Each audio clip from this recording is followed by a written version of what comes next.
ये कहानी सिर्फ एक महिला की नहीं बल्कि एक ऐसे प्रयास की है जो गांव में रहने वाले कमजोर और वंचित परिवारों के जीवन में एक नई उम्मीद जगा रहा है। Cohesion foundation trust HDFC bank परिवर्तन की सहायता से जो एक CSR इनिशिएटिव है, इसके अंतर्गत धाराशिव के ग्रामीण और पिछड़े क्षेत्रों में खासकर महिलाओं को आत्मनिर्भर और सशक्त बनाने के लिए काम करती है। ये संस्था लोगों को आजीविका के नए अवसर देने का प्रयास करती है ताकि वो अपने पैरों पे खड़े हो सके और एक सम्मान की जिंदगी जी सके। महाराष्ट्र के धाराशिव जिले के तुलजापुर ब्लॉक के हंगरगा गांव में इस संस्था ने कई जरूरतमंद परिवारों तक पहुंच बनाई है। इन्हीं में से एक है सारिका, जो पारधी समुदाय से आती हैं। ये एक घुमंतु जनजाति है जिसे अक्सर समाज गलत नजरों से देखता है। इसी कारण इस समुदाय के लोगों के लिए स्थायी और सम्मानजनक रोजगार पाना आसान नहीं होता, लेकिन कोहेजन फाउंडेशन ट्रस्ट ने सिर्फ इनकी मदद नहीं की बल्कि इन्हें आत्मनिर्भरता की एक नई राह दिखाई। संस्था ने सारिका जैसी महिलाओं को 3 बकरियां देकर बकरी पालन के लिए प्रेरित किया और यहीं से शुरू हुई एक नई कहानी। धीरे धीरे महिलाओं ने बकरियों की देखभाल शुरू की। सुबह जल्दी उठना, उन्हें खाना खिलाना, चराने ले जाना, उनकी सेवा करना, बस यही सब उनकी दिनचर्या का हिस्सा बन गया। समय के साथ बकरियों की संख्या बढ़ने लगी और साथ ही बढ़ने लगी उनकी आय भी। आज कई महिलाएं सिर्फ अपने परिवार की आर्थिक मदद नहीं कर रही बल्कि गांव की दूसरी महिलाओं के लिए भी एक प्रेरणा बन रही हैं। यह पहल उन्हें आत्मविश्वास, सम्मान और अपने भविष्य को बेहतर बनाने का साहस दे रही है। नमस्कार दोस्तों, मेरा नाम है मोहक शाह और आज के इस वीडियो डॉक्यूमेंट्री में हम जानेंगे कि कैसे कोहेजन फाउंडेशन ट्रस्ट ग्रामीण इलाकों में महिलाओं को आजीविका के नए अवसर प्रदान कर रही है और कैसे उनके जीवन में सकारात्मक बदलाव ला रही है। यह सिर्फ बकरी पालन की कहानी नहीं है, यह बदलाव, आत्मनिर्भरता और नई उम्मीद की कहानी है।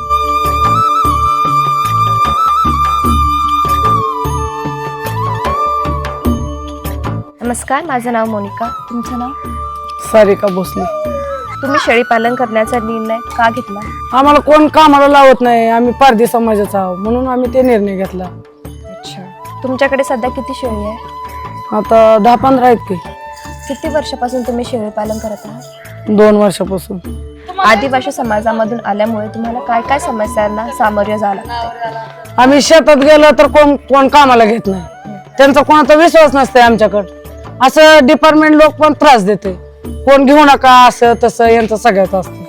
म्हणून आम्हाला कोहिजन तर्फे शेळ्या भेटल्या. मग 3 शेळ्या. मग 3 शेळ्यात आम्ही काय म्हणलं, ह्याच्यातच आमचं चांगलं होईल म्हणून आम्ही वाढवत गेलो. मग आजपासून त्याचं एकाचं 2, 2चं 4, 4चं 5 करून खाता विकता राहतो. वेगवेगळ्या मोसम मध्ये बकरी काय काय खाते? त्यांनी 12 तूर खातात, म्हणजे जे आहे ना शेतामध्ये ते सगळ्या फळांचा पाला खातात त्यांनी. आणि 12 महिने एकच राहणार आहे, ते काही वेगळं बदलणार नाही, तेच पाला खाणार सारखं. नमस्कार दोस्तों, मेरा नाम मोहक है एंड आज हमारे साथ अनिल जी हैं। अनिल जी सारिका जी के हस्बैंड हैं जो पिछले 2 सालों से बकरी पालन कर रहे हैं। अनिल जी, बकरी पालन के बारे में आप थोड़ा कुछ बता सकते हैं क्या? कोहिजन ह्याच्यातून आपल्याला 3 शेळ्या भेटल्या.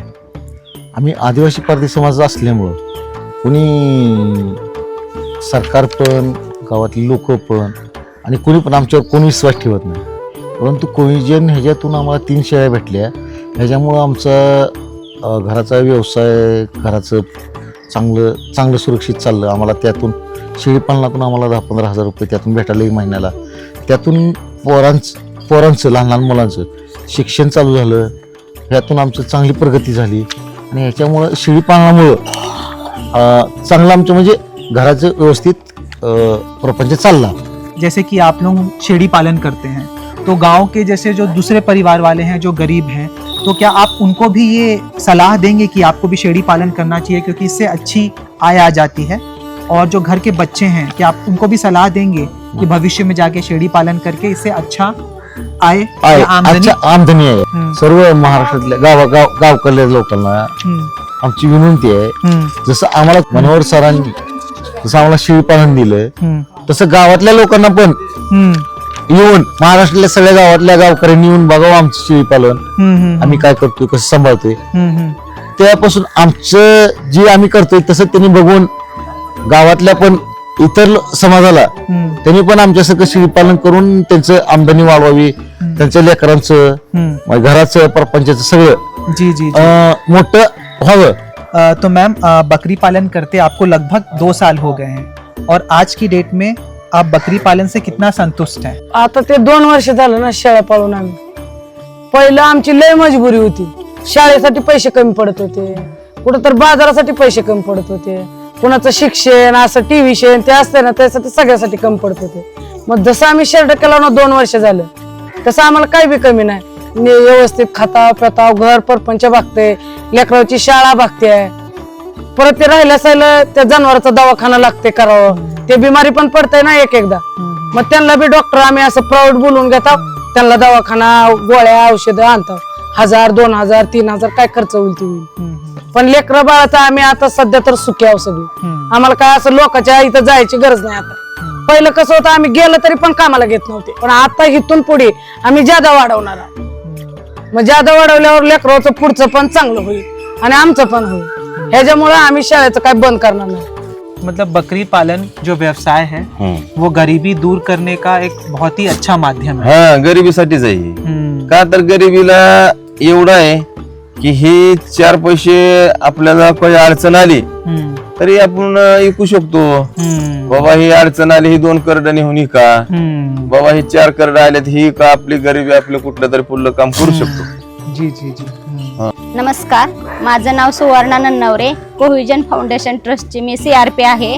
आणि नंतर ना तो 20 लोकांचा जो VDC गट आहे ना त्याच्यातून गरीब निवडायचं. त्या कोहिजन तर्फे ना आम्हाला एका महिलेला 3 शेळ्या द्यायच्या होत्या. मग त्याच्यातून सारिकाताई पुढे आले ना.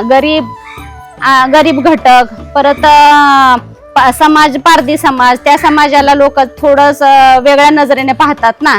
तरी पण आम्ही त्यांना एक वेगळं वळण म्हणून किंवा काहीतरी त्यांनी त्याच्यातून नवी काहीतरी दिशा निर्माण करतील किंवा त्यांचा व्यवसाय बदलतील, त्यांच्यावर लागलेले काय दाग आहेत ते पुसून जातील, त्याच्यासाठी आम्ही सारिकाताईंची निवड केली. माझं नाव कविता काळे. मला कोहिजन कोण 3 शेळ्या भेटल्या, ती आता सध्या मी त्याच्या 6 झाल्यात. नमस्कार, माझे नाव मनोहर शंकर दावणे आहे. मी कोहिजन फाउंडेशन ट्रस्टच्या HRDP प्रकल्पांतर्गत उपजीविका अधिकारी म्हणून काम पाहतोय गेल्या 6 वर्षापासून. तुळजाई गोट अँड पोल्ट्री प्रोड्युसर कंपनी जे जवळगा मेसा येथे स्थापन केलेले आहे त्याच्या माध्यमातून त्याचा संपूर्णरित्या बाजार आणि त्या संघटित बाजारामध्ये त्यांचा प्रवेश होतोय. त्याबद्दल सुद्धा त्यांचा मी अभिनंदन करेन आणि भविष्यातील सर्व त्यांच्या ऍक्टिव्हिटीजसाठी शुभेच्छा. धन्यवाद.